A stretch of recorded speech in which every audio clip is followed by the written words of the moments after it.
Alors que le gouvernement a annoncé un ambitieux plan pour développer l'usage du vélo, Zéro Tracas est allé à la rencontre de ceux qui en favorisent la pratique au quotidien. C'est dans le nord de Paris, au bord du canal, sous les voûtes qui soutenaient l'ancien chemin de fer de ceinture, que l'association AICV enseigne les bonnes pratiques de la bicyclette. 2% des adultes français ne savent pas pédaler et 20% déclarent ne pas être à l'aise sur un vélo. Joël, son fondateur, nous explique la démarche de l'AICV. C'est un espace où on va apprendre à faire du vélo, on va apprendre surtout à circuler en ville. Apprendre à faire du vélo, ça, souvent on a appris dans un parc ou dans un jardin.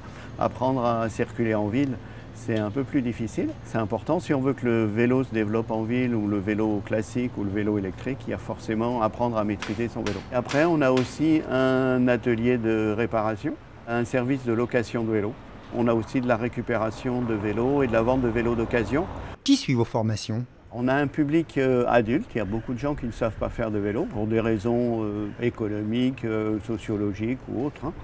C'est surtout des femmes, mais on a quelques hommes. Les hommes osent moins le dire qu'ils ne savent pas faire de vélo ou qu'ils maîtrisent mal leur vélo. La plupart ont une demande aussi de pouvoir être mobile, aller au travail à vélo, utiliser les vélos en libre service. Et puis on a développé une activité autour du handicap, apprentissage de la mobilité, soit avec des vélos classiques ou des vélos adaptés. Et combien de personnes avez-vous formé ? On reçoit à peu près 150 à 200 personnes par an. Sur une quinzaine d'années, on a formé, donc ça fait plus de 3000 personnes. Voilà. Et au-delà, parce qu'on fait de la formation en entreprise, on a des stages aussi pour les adultes. Et on reçoit aussi beaucoup d'enfants et des scolaires. C'est long d'apprendre à pédaler ?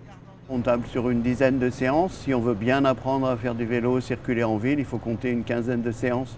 Ça permet aussi que les gens puissent voir ou gérer leur appréhension, puis après viennent nous dire tiens, il y a ça, il y a des difficultés dans tel ou tel passage, dans telle ou telle situation. C'est important aussi que les personnes soient peu à peu autonomes, mais qu'on ait des retours, qu'elles reviennent et qu'on puisse un peu corriger avec elles. Souvent, c'est de l'appréhension. Et ça se passe par niveau. On a 3 niveaux d'apprentissage, c'est-à-dire j'apprends les fondamentaux vélo, surtout l'équilibre, ça c'est important.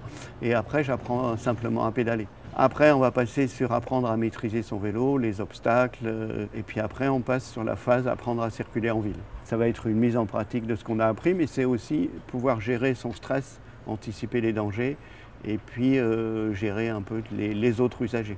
Que pensez-vous du vélo à l'école que propose le plan gouvernemental ? C'est une autre démarche. J'espère qu'elle se mettra en place, mais aussi qu'on aura un peu ce qui se passe à l'étranger, où il y a un continuum éducatif, il y a un programme vélo, et c'est important aussi. Se déplacer au collège et aller au lycée à vélo, c'est beaucoup plus pratique et ça permet d'être aussi autonome. Et l'autonomie, c'est la vie. Comptez 115 € pour l'acquérir en vélo, pour 10 tours de 2 heures, vélo et casque fourni.